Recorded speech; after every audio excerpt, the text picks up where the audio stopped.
Okay, so you've got your Android phone and now you're wondering, what should I do with this thing?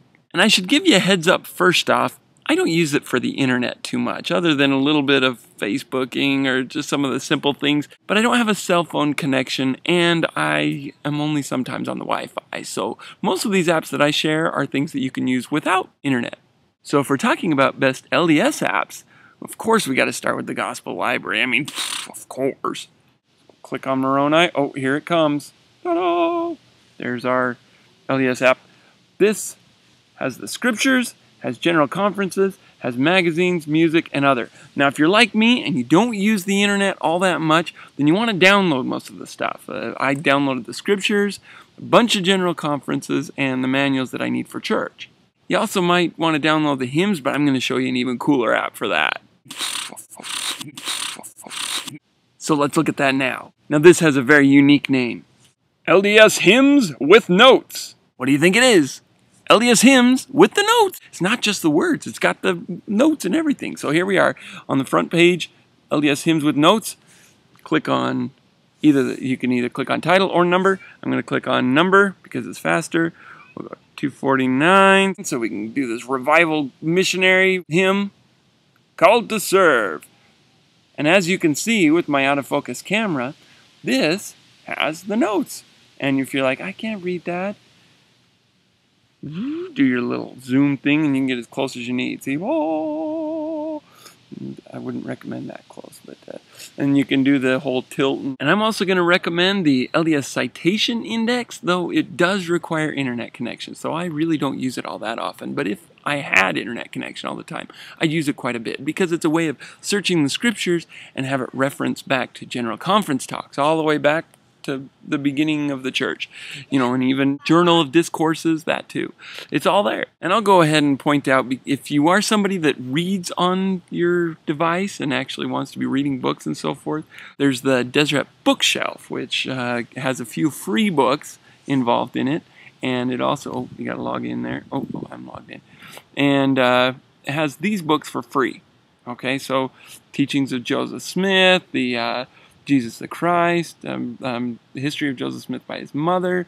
What else we got here? Autobiography of Parley P. Pratt, Discourses of Brigham Young, many of the classics. It's also got another version of the standard works in case you don't like the format of the Gospel Library for some reason. Another one I'm going to recommend is JedTree Free. It is a genealogy app, and don't plan on doing genealogy on your phone. At least I haven't found a great way to do it, but it's a good way of accessing your JedCom file so that you can see your family. And it's a very simple one, very straightforward. It just basically takes your JedCom and maps it out in this nice little pedigree chart. And you'll notice it looks backwards to what we're used to, but actually it's kind of nice because, you know, it's actually going back in time, backwards. Yeah, and then you can zoom in to look at individual people, and then you can click on an individual, and it will recombobulate the pedigree chart so it puts it based on them. So it'll have their ancestry behind them and the posterity in front of them. So you can see, oh, yeah, this third cousin in Yugoslavia I didn't even know about. But keep in mind, it does all come from your JedCom file, so whatever wasn't on your JedCom file isn't going to show up on it. But it's a great way of viewing it, and if you're wanting to get a quick reference to who your family history is, right there. Not a bad program.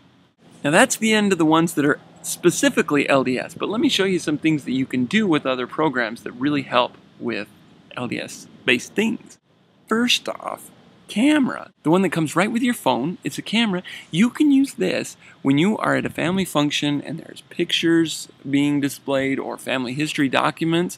Just take this, hey, can I look at this? Can I read this for just a second? And then get your phone and go, whoop, click. Oh, hey, now I've got my own copy. How about that? Also, there's another program that's called Easy Voice Recorder. Free.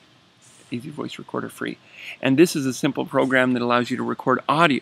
The thing I like about this one, as opposed to many of the other audio recorders that you can get for your phone, is that you can put a widget right there on your dashboard so that at any time I can record just by turning on my phone, click the red button, and we are recording.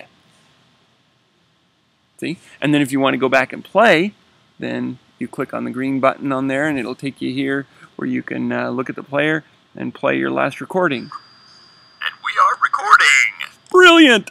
That's especially nice for if you're either trying to record the kids talking, maybe you're at a family reunion and somebody's telling a great story and you're like, I should be getting this! So you push record, you're good, you know, and yeah, ready-made recorder. Another one, and this one's fun for church, for taking your own notes, taking scripture notes, your scripture journal, whatever. Evernote. If you don't have Evernote, it is the absolute best document type program for the phone that I have seen yet. Now I use this to take notes in church, I use it for my journal sometimes, I use it for all different kinds of things. And let me tell you the reason that I really like this. Not only does it have an online link so that you can sync it with your home computer, but you can use them online or offline, which means if I go ahead and make a document right now, I'm not connected to the internet. It'll go ahead and save it, no problem. As soon as I turn on the Wi-Fi, it will in the background update it to the server, so when I get on my computer and go to access the file later, it's there, right there on my computer. So it's using the internet when it needs it, but you can access it offline without a problem. Even Google Docs isn't so good at that because you have to tell it, yeah, make this available offline. This you don't have to. It does it all. And it's not limited to just notes. You can also take voice recordings. You can take pictures. If you're somebody really into recording stuff and capturing things, you can use it for all that stuff. And again, once you connect to the internet, it uploads it all. So it's all backed up without you even doing anything. I'd love to hear your comments. I want you to tell me if you've found an app that is just fabulous for LDS lifestyle, LDS things, okay? There's tons of great apps out there, and I've got a ton, and I have a great time with them. Maybe another time we can talk about. But tell me your favorites. I'm Chaz Hathaway, author of Marriage is Ordained of God, but Who Came Up with Dating? A humorous guide to help you succeed at dating, and Giraffe Tracks, the inspiring true story of an LDS missionary in post-apartheid South Africa, which I might add are both available as ebooks. Join us again next time for another episode of Gospel Living Made Awesome. Join us again next time for another episode of Gospel Living Made Awesome.